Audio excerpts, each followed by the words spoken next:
Thank you. First of all, let me just say thank you to the chairman for holding this hearing today. I know Senator Lee and I and a number of committee members had requested this, so appreciate the conversation today. And then, like my colleagues, I want to echo thank you all for being here.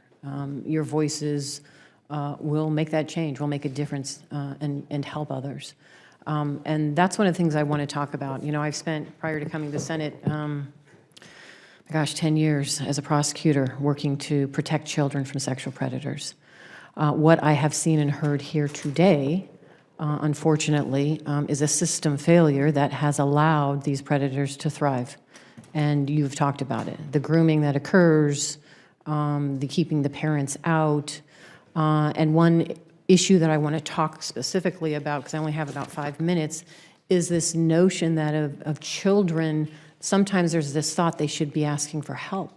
But when you're a child and you don't know any different, this becomes your norm. So you don't know that you need to ask for help. And when you do figure that out, is there somebody that you can reach out to for help? That's what I see happening here.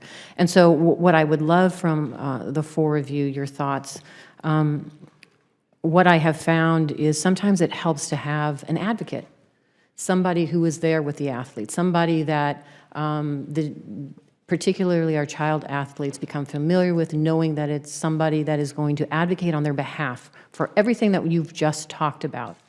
Do you think if we were looking at implementing and working with the USOC, that we looked at having child advocates amongst the system, that would be helpful and that would have helped you and or will help other children that are coming through the amateur sports to help them address their needs? And let me just open it to all of you. I'll start.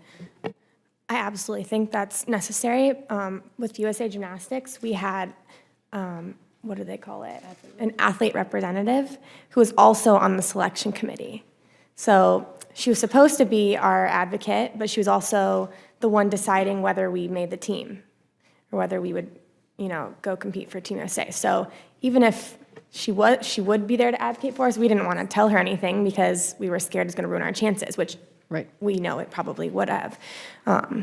So I feel very strongly that has to be somebody who's not on the selection committee, who is totally on the athlete's side, and that's their main role, is making sure that we can trust them and they'll stand up for us.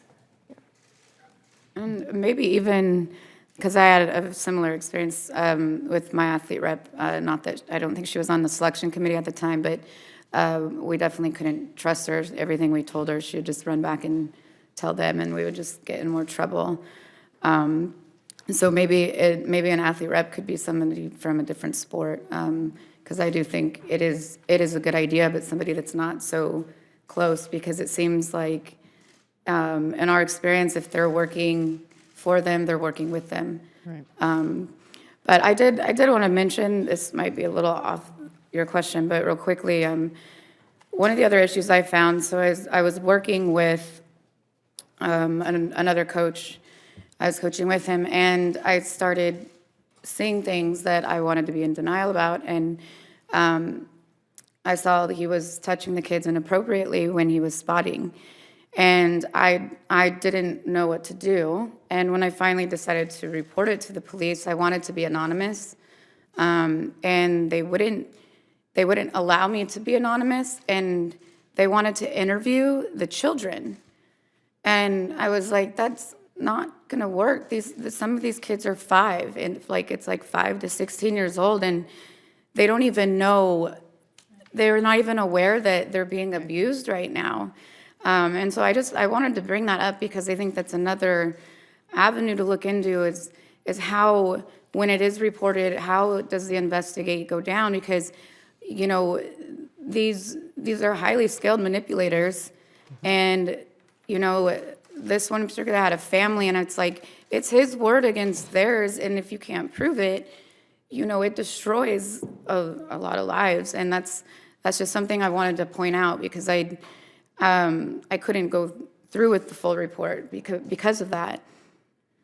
Thank you. No, and I agree, and I think, and just from my experience, I know many law enforcement agencies have specific units that just focus on child sexual abuse, so that the investigators and the prosecutors know how to talk and relate and do that type of investigation, but not all have the resources to do so. But I agree, that is part of the issue here that I have seen, is this willingness to come forward, but at the same time, law enforcement needs enough information so that they can take action, because once you go to law enforcement, it's a criminal action.